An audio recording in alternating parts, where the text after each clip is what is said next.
शान वारा मान वारा मुस्तफ़ा जा यार थी। शान वारा मान वारा मुस्तफ़ा जा यार थी। बू बकर फारूक उस्मान ऐं अली निर्वार थी। शान वारा मान वारा मुस्तफ़ा जा यार थी। बू बकर फारूक उस्मान ऐं अली निर्वार थी। बू बकर फारूक उस्मान ऐं अली निर्वार थी। बू बकर खे शर्फ मालिक आ अता क्यो बेमिसल। बू बकर खे शर्फ मालिक आ अता क्यो बेमिसल।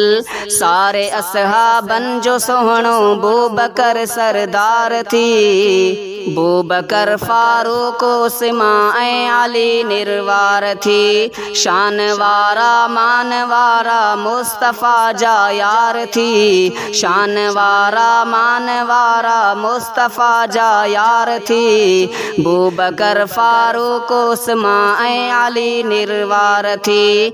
बू बकर फारूक उस्मान ऐं अली निर्वार थी। उमर आयो मीर मदनी जी दुआ जो थी असर।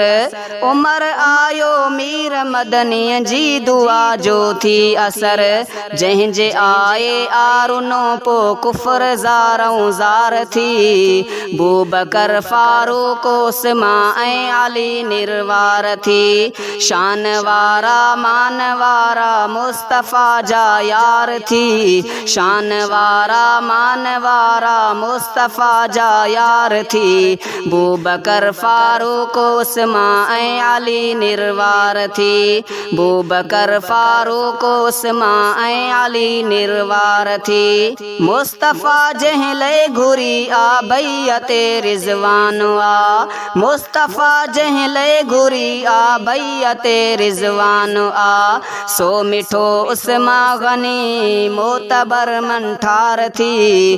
बू बकर फारूक उस्मान ऐं अली निर्वार थी। शान वारा मान वारा मुस्तफ़ा जा यार थी। बू बकर फारूक उस्मान ऐं अली निर्वार थी।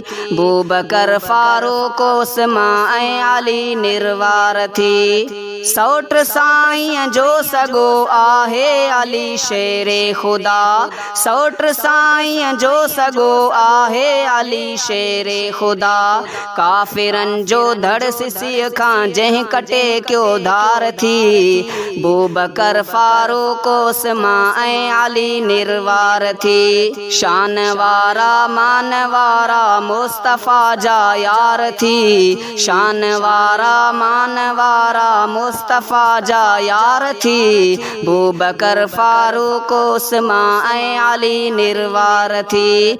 बू बकर फारूक उस्मान ऐं अली निर्वार थी। छो न पीरल थी पियासी तिन जी क्या वाखाण मां।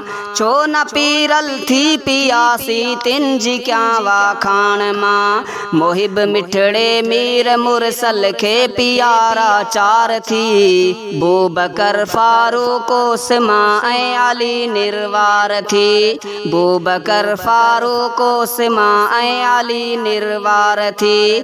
शान वारा मान वारा मुस्तफ़ा जा यार थी। शान वारा मान वारा मुस्तफ़ा जा यार थी। बू बकर फारूक उस्मान ऐं अली निर्वार थी। बू बकर फारूक उस्मान ऐं अली निर्वार थी। बू बकर फारूक उस्मान ऐं अली निर्वार थी।